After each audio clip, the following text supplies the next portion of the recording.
Hello friends, Navratri play list में ये हमारा दूसरा वीडियो है जिसमें दूसरे दिन पूजी जाने वाली देवी का महत्व बताया गया है। सभी 9 देवियों की कथाएं पूजा विधि जानने के लिए नीचे कमेंट में दी गई प्ले लिस्ट देखें। नवरात्रि का दूसरा दिन माँ ब्रह्मचारिणी को समर्पित है जो कठोर तपस्या का पालन करती है।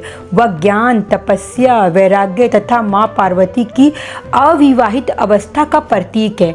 देवी ब्रह्मचारिणी को नंगे पैर चलती हुई एक साधारण सफेद साड़ी पहने, बाएं हाथ में कुंभ या जल का कलश धारण किए और दाहिने हाथ में मनकों की माला धारण किए हुए है दर्शाया गया है। वह प्रेम, स्नेह और निष्ठा की प्रतीक है।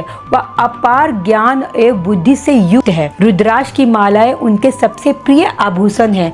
उनका आशीर्वाद उनके सभी भक्तों को सुख, शांति और कृपा का प्रदान करता है। वे आनंद और संतोष की प्रतिमूर्ति है और व्यक्ति को आत्मज्ञान की ओर ले जाती है। भक्त उन्हें प्रसन्न करने के लिए सादा भोजन और चीनी एवं फल जैसे प्रसाद चढ़ाते हैं। देवी सती ने हिमवान और मेनावती की पुत्री माँ पार्वती के रूप में पुनः जन्म लिया था। नारद मुनि की सलाह पर देवी पार्वती ने भगवान शिव से विवाह करने के लिए एकमात्र उद्देश्य से हजारों वर्षों तक चलने वाली भक्ति की एक असाधारण यात्रा शुरू की। उन्होंने कठोर तपस्या की, सभी सांसारिक सुखों का त्याग कर दिया और केवल पवित्र बेल पत्र पर निवाह किया, अन्न जल त्याग दिया। उनकी अटूट तपस्या की कोई सीमा नहीं थी और उनके दृढ़ संकल्प को कोई भी डिगा नहीं सकता था। माँ पार्वती की भगवान शिव के प्रति भक्ति की परीक्षा तब हुई जब स्वयं भगवान शिव ऋषि के वेश में उनके सामने प्रकट हुए। उन्होंने भगवान शिव के रूप और गुणों की आलोचना बहुत की। उन्हें सुझाव दिया कि उन्हें कोई अत्यधिक उपयुक्त वर ढूंढना चाहिए।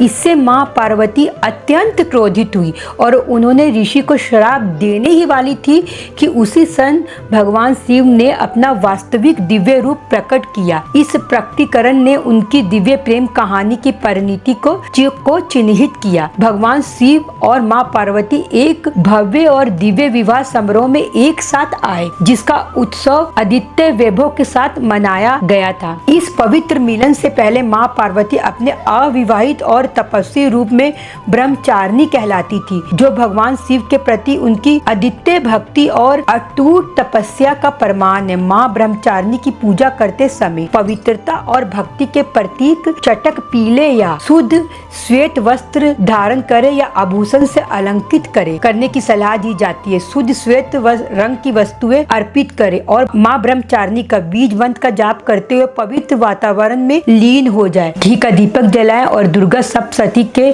श्लोकों का पाठ करें। माँ ब्रह्मचारिणी के मंत्र के साथ साथ चंद्रदेव का भी आह्वान करें और उनके मंत्र का जाप करें। चांदी से बनी वस्तुएं अर्पित करें जो पवित्रता और प्रतिबिंब का प्रतीक है। माँ ब्रह्मचारिणी को बुद्धि, ज्ञान और कला की अवतार माँ सरस्वती के रूप में भी पूजा जाता है।